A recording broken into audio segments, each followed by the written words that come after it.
और ये मुलाकात बेहद अहम माना जा रहा है। देखिए, चुनावी साल में मुलाकात का दौर जो है वो जारी है और ऐसे में हर एक मुलाकात जो है वो काफी महत्वपूर्ण हो जाता है, सियासी लिहाज से काफी महत्वपूर्ण हो जाता है। तो ये आपको बड़ी खबर इस वक्त बता रहे हैं, पटना से ये बड़ी जानकारी मिल रही है।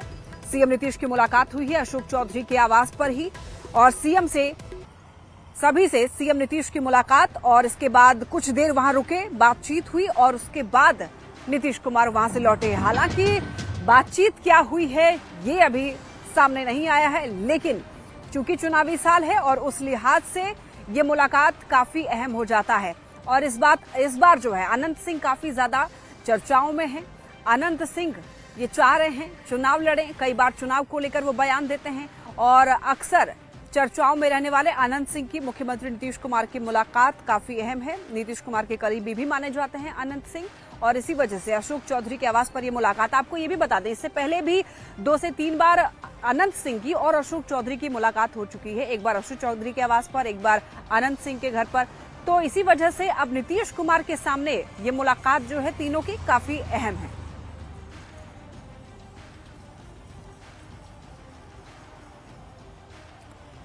तो अशोक चौधरी के आवास पर मुलाकात हुई है मुख्यमंत्री नीतीश कुमार की अशोक चौधरी के घर पर और मोकामा के देखिए बाहुबली नेता और पूर्व विधायक अनंत सिंह वहां पर मौजूद थे।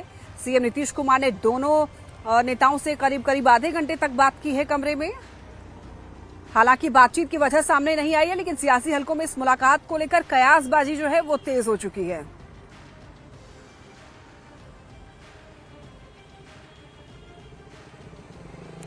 और अब एक खबर मिल रही है दरभंगा से जो कि काफी हैरान करने वाली है। ये खबर आप सुनेंगे तो आपको भी बड़ा अजीब लगेगा।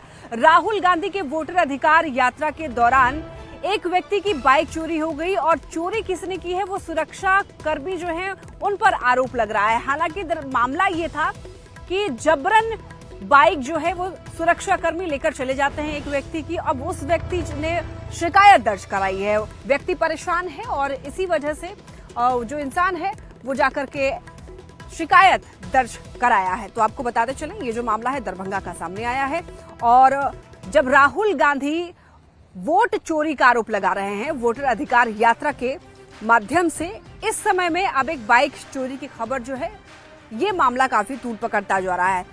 ये वाकया सबको चौंका रहा है। आरोप है कि राहुल गांधी की सुरक्षा में तैनात जो सुरक्षा कर्मी है, रैली और रोड शो के बीच से एक युवक की पल्सर बाइक जो है वो जबरन लेकर के फरार हो गए और अब तक बाइक वापस भी नहीं की है। NH-27 हाईवे के बगल में ही मां दुर्गा लाइन होटल संचालित करने वाले बाइक मालिक शुभम सौरभ का ये दावा है कि उनके पिता अनिल राय की पल्सर 220 बाइक राहुल गांधी के सुरक्षा घेरे में तैनात सुरक्षा कर्मी ने जबरन ले ली है और वो फिर उसे लौटाकर दिया भी नहीं है। पीड़ित परिवार ने अपने बाइक को ढूंढने के लिए यात्रा के गुजरने वाले कई जिलों में चक्कर लगाए हैं, लेकिन बाइक का अब तक पता नहीं चल पाया है। यानी एक और वोट चोरी के खिलाफ जो है वो आरोप लगाए जा रहे हैं, आवाज बुलंद की जा रही है वोट चोरी के खिलाफ, वहीं दूसरी ओर सुरक्षा कर्मी पर ही बाइक चोरी के आरोप जो है वो लग जा रहे हैं। अब देखना यह होगा कि पीड़ित परिवार की गुहार पर प्रशासन क्या कदम उठाता है और कांग्रेस की ओर से इस पर क्या सफाई दी जाती है। एक ऐसे व्यक्ति की बाइक चोरी कर ली जाती है सुरक्षा कर्मी के द्वारा। अब ये मामला जो है काफी तूल पकड़ता जा रहा है। राहुल गांधी का वोट अधिकार यात्रा दरभंगा में था और इस दौरान एक सनसनीखेज मामला सामने आया है। मामला ये है कि एक लाइन होटल चलाने वाले सौरभ जी का बाइक एसपीजी कमांडो उनके साथ जो आए हुए थे उठा के ले गए। 7 टोटल बाइक ले गए थे, जिसमें से 6 बरामद हो गई, लेकिन एक अभी तक नहीं हुआ है। हमारे साथ सौरभ खुद मौजूद है और बताएंगे पूरी कहानी कि कैसे बाइक की चोरी हुई थी। क्या हुआ था सौरभ जी? 27 तारीख को यहाँ से इनका रैली निकलना था बाइक यात्रा का। तो होटल पे वो लोग आए हैं एसपीजी वाले सब। नीचे सुबह होटल का काम वाम चल रहा था, साफ सफाई काम चल रहा था और स्टाफ ने चाय बनाया। तो आगे चाय दुकान है, चाय दुकान बंद था। तो वो लोग आए नीचे, बोले चाय मिलेगा, तो स्टाफ मना कर दिया चाय नहीं होगा। तो फिर बोलते देख लीजिए अगर बना रहे हैं आप तो ठीक है। फिर स्टाफ बोला ठीक है अपने लिए बना रहे थे, हम दे दें। तो जो लोग चाय वाय भी पिए, फिर पापा भी वहीं थे। तो उनसे पूछा गया बाइक किनका है, बाइक यहीं पे लगा हुआ था। उनसे पूछा गया बाइक किनका, तो पापा बोले अपना ही है। तो क्या बोलिए? तो बोलते हैं बाइक हमको दीजिए, जो यहाँ से ये बाइक यात्रा है राहुल गांधी जी का, हम लोग को बाइक चाहिए, हम आपको सोहन से रिटर्न कर देंगे। तो पापा मना कर दिए, जो नहीं हम बाइक नहीं देंगे, मेरे पास आदमी नहीं है, अपना बाइक नहीं देंगे। तो बहुत वो लोग फोर्स किए, दे दीजिए, बहुत फोर्स किए, बहुत हद तक फोर्स किए, तो लास्ट में देना पड़ा। तो फिर बोलता है कि अपना आदमी साथ में दे दीजिए, हम बाइक उनको रिटर्न कर देंगे, उनके साथ ही लेके चल जाएंगे। तो फिर हम भी थे यहीं, आए, फिर पापा को बोले कि बात ठीक है चाचा। तो फिर बाइक जब राहुल गांधी जी आ गए तो बाइक के पास से हमको हटा दिया, और दोनों एसपीजी वाले बैठ गए, हमको स्कॉर्पियो में बैठा दिए, क्योंकि बाइक तो आगे आगे चला गया, स्कॉर्पियो सबसे पीछे, तो बाइक हमको मिला नहीं, और अभी तक वो बाइक का कोई था पता नहीं चला। और इधर सबसे हम बात करने का भी कोशिश किए, कोई रिस्पॉन्स कहीं से नहीं मिला। हम बाइक से आप कहाँ तक गए? जो स्कॉर्पियो से गए तो कहाँ तक गए? स्कॉर्पियो से हम लोग गए, सोवन से पीछे हम लोग को उतार दिया गया, बोला आप यहीं उतर जाइए, यहीं पे आपको मिल जाएगा। अब बाइक क्योंकि बहुत आगे चली गई थी यात्रा में, हम लोग बहुत पीछे रह गए। और जो तस्वीर आप दिखा रहे हैं उसमें दिख रहा है कि तेजस्वी यादव है, राहुल है, बाइक भी दिख रहा है। हाँ, मेरा बाइक भी दिख रहा है, उसमें एसपीजी वाले टीम बैठे हुए हैं मेरे बाइक पे। बाइक का नंबर है VR07 है 5605 पल्सर 220 है। वो बाइक मेरा दिख रहा है उस रैली में, राहुल गांधी के जस्ट बगल में। जी। उसके बाद क्या हुआ? वो बाइक का अभी तक कोई था पता नहीं चला। हम लोग को बुलाया गया, ठीक है आइए, यहाँ पे आइए, हम आपसे मिलते हैं, बात करते हैं। फिर हम लोग को सीतामढ़ी बुलाया गया, वहाँ पहुँचे तो फिर हम लोग को ढाका बुलाया गया। ढाका पहुँचे तो वहाँ पे जिनसे जो हम लोग को बुला रहे थे, काकू नाम है शायद उसका, तो वहाँ पहुँचे तो वो मदन मोहन झा MLC जो है, उनका नंबर भेजे, बोले इनसे बात कर लीजिए, आपका प्रॉब्लम सॉर्ट आउट हो जाएगा। हम उनको कॉल किए, 2-3 बार कॉल रिसीव नहीं किए, फिर कॉल किए, कॉल रिसीव के बात हुआ, तो बोलते ठीक है हम देखते हैं इस मामला को। फिर वो बोले FIR जो आप, हम लोग बोले FIR तो करना होगा, चाहे कि बाइक मेरा है, कल हो गया कुछ होगा, हम लोग के ऊपर पड़ेगा, कोई कांड होता है, चाहे दारू में, चाहे कोई, अभी सबसे ज़्यादा देखते हैं दारू का ही कांड हो रहा है, अगर पकड़ा है सब हम लोग फंसेंगे। तो बोले ठीक है, जो आप FIR कीजिए, तो उसमें ये आज का डेट, जैसे कि 28 तारीख हम लोग पहुँचे थे वहाँ, तो 28 तारीख का डेट डालिएगा, आज का डेट डालिएगा। बोले जो उसमें आप ये दर्शाइएगा कि मेरे भाई के हाथ से चोरी हो गया चौक पे से, ठीक है। उसके बाद फिर वहाँ ढाका से हम लोग को मोतिहारी बुलाया गया, मोतिहारी भी पहुँचे, बोले आइए ठीक है, हम यहीं पे मिल लेंगे आपसे। वहाँ पहुँच गए तो कॉल करते तो बोलते हैं फ़ोन रखो, अभी हम अभी प्रोग्राम चल रहा है, प्रोग्राम खत्म होता है तो मिल लेंगे। हम लोग रुके वहाँ पे, बोले मिल लेंगे, तो हम लोग रुक गए वहाँ पे, बहुत देर तक रुके, लेकिन उधर से कोई कॉल वॉल नहीं आया, हम लोग भी कॉल नहीं किए। हम लोग अब देखिए, बिहार के डिप्टी सीएम सम्राट चौधरी ने राहुल गांधी की वोटर अधिकार यात्रा को लेकर के तंज कसा है। उन्होंने कहा कि राहुल गांधी की अब गाली गलौज यात्रा जो है वो समाप्त हो रही है।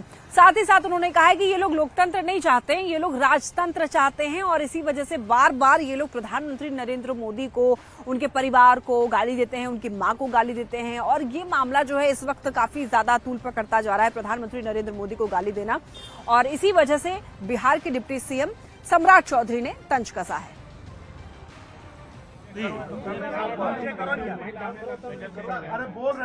राहुल गांधी का गाली गलौज यात्रा कल समाप्त होने वाला है, लेकिन मैं राहुल गांधी जी से जरूर प्रश्न करूंगा कि इस देश में 55 वर्षों तक आपके परिवार का राज रहा, और यहाँ पर जो दूसरे युवराज हैं जंगल राज के, उनके माता पिताजी 15 साल राज किए। बिहार की जो सड़कों पर राहुल गांधी जी चले तो उनको तो आनंद आया होगा, लेकिन राहुल गांधी ने बिहार में आकर माहौल जरूर खराब किया। देश के यशस्वी प्रधानमंत्री नरेंद्र मोदी जी के मां को जिस तरह गाली गलौज उनके मंचों से किया गया, इससे यह स्पष्ट संदेश है कि ये लोग लोकतंत्र के नहीं हैं, ये लोग राजतंत्र के लोग हैं। और राजतंत्र वाला ये नहीं कभी सोचता है कि कोई गरीब चाय बेचने वाला का बेटा प्रधानमंत्री बने। आरएलएम के राष्ट्रीय अध्यक्ष उपेंद्र कुशवाहा ने राहुल गांधी के वोटर अधिकार यात्रा का गांधी मैदान से मार्च होने को लेकर उन्होंने तंज कसा है, और साथ ही साथ उन्होंने ये दावा किया है कि बिहार में एनडीए को 225 सीटें जो है वो आने वाली हैं। उनसे बातचीत की है न्यूज 18 संवाददाता आनंद अमितराज ने। यात्रा 0 से शुरू हुई थी और 0 पर कल समाप्त हो जाएगी। कोशिश इनकी थी बिहार की जनता को गुमराह करके राजनीतिक लाभ लेने की। लेकिन कहीं से बिहार की जनता गुमराह होने वाली नहीं है, इस कोशिश में लोग सफल नहीं हुए। इसलिए कि जिस विषय को ये मुद्दा बनाना चाहते थे, वो मुद्दा जनता की नज़र में है ही नहीं। SIR वोट की चोरी कहीं है ही नहीं।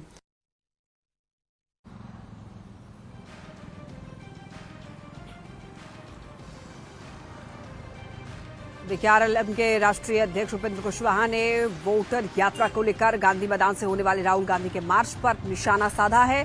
साथ ही साथ अखिलेश यादव के, तेजस्वी यादव के मुख्यमंत्री बनने के बयान पर भी चुटकी ली है और उन्होंने ये दावा किया है कि एनडीए को 225 सीटें जो हैं वो आएंगी।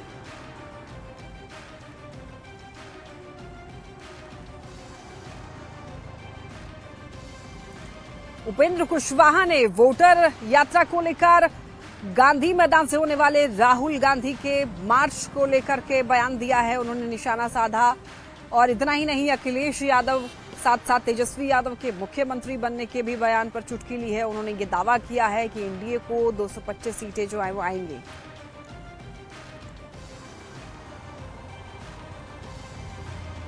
अब देखिए, तेज प्रताप जो है इन दिनों काफी चर्चा में है और चर्चा है वो अपने बयानों की वजह से, क्योंकि जब से वो परिवार और पार्टी से बेदखल किए गए हैं तब से वो चर्चाओं में है। और जिस तरीके से वो बयान देते हैं, कभी कभी बिना नाम लिए तेजस्वी यादव पर निशाना साध देते हैं और कभी कभी अपने ही भाई को वो अर्जुन बता देते हैं। तो इसी वजह से उनका अलग अलग तरीके का जो बयान है वो चर्चा में रहता है। आपको बताते चलें, जब तेज प्रताप ने बिना नाम लिए तेजस्वी पर निशाना साधा, सवाल है कि आखिर तेज प्रताप किसकी सरकार चाहते हैं, क्योंकि तेज प्रताप अलग तेवर में दिख रहे हैं। छोटे भाई तेजस्वी को कभी सियासी महाभारत का अर्जुन बता देते हैं और इन दिनों अपने ही भाई से वो खफा चल रहे हैं। तो हाल के दिनों में ऐसे कई मौके आए हैं जब तेज प्रताप ने बिना नाम लिए तेजस्वी पर निशाना साधा है और इसी वजह से अब सवाल ये उठ रहे हैं कि आखिर तेज प्रताप किसकी सरकार चाहते हैं। ये सवाल अब इसलिए उठ रहे हैं, जहानाबाद के घोषी में जनता संवाद के दौरान समर्थकों ने नारेबाजी कर दी कि अब की बार तेजस्वी सरकार, और इसी पर तेज प्रताप भड़क गए और उन्होंने ये कह दिया कि फालतू बात मत करो। उन्होंने नाराजगी जाहिर की, कहा कि ये जनता की सरकार है, किसी व्यक्ति विशेष की नहीं है। तेजस्वी सरकार और फालतू बात मत करो यार। तुम्हारे शेष का है क्या? भाई पुलिस पकड़ेगा, लेके चल जाएगा। फालतू का बात मत करो। जनता का सरकार आता, किसी व्यक्ति या विशेष का सरकार नहीं होता। और बहुत सारा रुपया होगा जो टीम तेज प्रताप के लोगों को तोड़ने का भी काम कर रहा होगा, उसके चक्कर में मत पड़िएगा। क्योंकि भाई हमको तोड़ने का काम किया, हमको भगवान ने मौका दे दिया। तो तेज प्रताप का अपने भाई तेजस्वी को यह कह देना कि जो अपने परिवार का नहीं हुआ वो जनता का क्या होगा। अब तेज प्रताप के इस बयान पर बीजेपी और जेडीयू ने चुटकी ली है। लालू प्रसाद जी के दोनों लालों की महिमा न्यारी है। उनके परिवार में ही अंदर खाने आपसी सिर फुटबॉल जारी है। व्यंग्यवान छोड़े जा रहे हैं। सत्ता का संघर्ष सब घर से निकलकर राजनीतिक मंचों पर देखने लगा है। कल तक तेजस्वी को अर्जुन और खुद को उनका सारथी श्री कृष्ण बताने वाले बड़े भाई तेज प्रताप यादव जी को अब हकीकत समझ में आ गई है। उन्होंने मन से ही तेजस्वी को चुनौती देकर ललकारा है कि जो अपने परिवार का नहीं हो सका वह जनता का क्या होगा। जिससे अपना परिवार ही नहीं संभला वह जनता को क्या खाक संभालेगा। अच्छा है सच्चाई सामने आ गई हैं कि तेज प्रताप यादव जी ही लालू यादव जी के सच्चे और असली वारिस हैं। लेकिन जैसा कि तेज प्रताप यादव जी खुद बार बार बोलते हैं कि उन्हें जयचंदों ने मिलकर परिदृश्य से बाहर कर दिया, तो ऐसे में तेज प्रताप यादव जी तो बिल्कुल नहीं चाहेंगे कि तेजस्वी यादव जी की उन जयचंदों के साथ मिलकर सरकार बनाए जो तेज प्रताप यादव को मुख्य धारा से अलग करने के लिए जिम्मेवार हैं। तेज प्रताप यादव जी लालू यादव जी के सारे गुण और लक्षणों को धारण करने वाले एक ऐसे व्यक्ति हैं जिन्हें बिहार में उनका स्वजातीय समाज भी असली उत्तराधिकारी के तौर पर। ये तो तय है कि बिहार की जनता, चाहे युवा हो, महिलाएं हो, पुरुष हो, बुजुर्ग हो, सभी को विश्वास इंडिया गठबंधन पे है। इंडिया गठबंधन योजनाओं की बात करती है, इंडिया गठबंधन बिहार की जनता की हित की बात करती है और बिहार की जनता जब आशीर्वाद देगी तो इंडिया गठबंधन की सरकार बनेगी। प्रधानमंत्री नरेंद्र मोदी ने आज एक बार फिर से रेडियो पर मन की बात की और सोलर पैनल के इस्तेमाल का उन्होंने जिक्र किया और इस दौरान मुजफ्फरपुर की देविका देवी का जिक्र किया और उन्होंने बताया कि उनके द्वारा कैसे 40 एकड़ में खेती करने वाले किसानों को सिंचाई का लाभ मिल पा रहा है। बिहार की देवकी जी ने सोलर पंप से गांव की किस्मत बदल दी है। मुजफ्फरपुर के रतनपुरा गांव के रहने वाली देवकी जी को लोग अब प्यार से सोलर दीदी कहते हैं। देवकी जी, उनका जीवन आसान नहीं था। कम उम्र में शादी हो गई, छोटा सा खेत, 4 बच्चों की जिम्मेदारी और भविष्य की कोई साफ तस्वीर नहीं, लेकिन उनका हौसला कभी टूटा नहीं। वो एक सेल्फ हेल्प ग्रुप से जुड़ी और वहीं उन्हें सोलर पंप के बारे में जानकारी मिली। उन्होंने सोलर पंप के लिए प्रयास शुरू किए और उसमें सफल भी रही। सोलर दीदी के सोलर पंप ने इसके बाद जैसे गांव की तस्वीर ही बदल दी। जहां पहले कुछ एकड़ में जमीन की सिंचाई हो पाती थी, अब सोलर दीदी के सोलर पंप से 40 एकड़ से ज्यादा क्षेत्र में पानी पहुंच रहा है। सोलर दीदी के इस अभियान में गांव के दूसरे किसान भी जुड़ गए हैं। उनकी फसलें हरी भरी होने लगी हैं, आमदनी बढ़ने लगी। साथियों, पहले देवकी जी की जिंदगी 4 दीवारी के भीतर सिमटी हुई थी, लेकिन आज वो पूरे आत्मविश्वास से अपना काम कर रही है। सोलर दीदी बनकर पैसे कमा रही है और सबसे दिलचस्प बात की, वो क्षेत्र के किसानों से यूपीआई के जरिए पेमेंट लेती है। अब पूरे गांव में उन्हें बहुत सम्मान से देखा जाता है। उनकी मेहनत और दूरदर्शिता ने दिखा दिया है कि सौर ऊर्जा सिर्फ बिजली का साधन नहीं है, बल्कि ये गांव-गांव में नई रोशनी लाने वाली एक नई शक्ति भी है। और इस बीच खबर मिल रही है मोतिहारी से। मोतिहारी में ठनका गिरने की वजह से कुछ लोग झुलस गए हैं। करीब 7 लोग ऐसे हैं जो कि ठनका गिरने की वजह से झुलस गए हैं और इन सभी झुलसे हुए लोगों को अस्पताल में भर्ती करा दिया गया है इलाज कराने के लिए। तो इस वक्त की एक बहुत बड़ी खबर और दुखद खबर भी इसे कह सकते हैं। मोतिहारी से ये खबर मिल रही है, ठनका गिरने की चपेट में 7 लोग आ गए हैं, 7 लोग झुलस गए हैं। इस घटना के बाद अब लोगों में दहशत भी है। हालांकि कोटवा के मच्छरगांव की ये घटना बताई जा रही है, जहां ठनका गिरने की वजह से 7 लोग झुलस गए हैं और जो लोग घायल हुए हैं उन सभी घायलों को अस्पताल में भर्ती करा दिया गया है। इस घटना के बाद लोग थोड़े से डरे हुए जरूर हैं।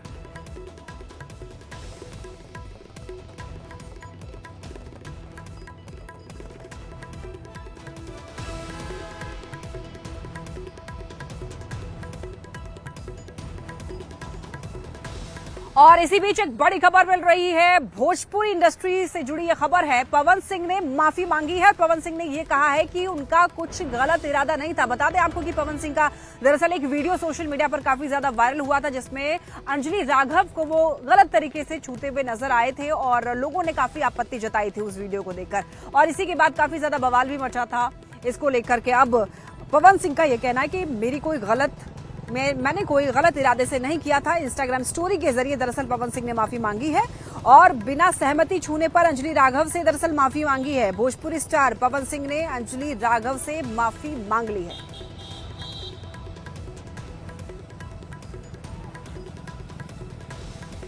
और इसी के साथ इस बुलेटिन में फिलहाल के लिए इतना ही। तमाम खबरों के लिए आप देखते रहिए News 18 बिहार झारखंड।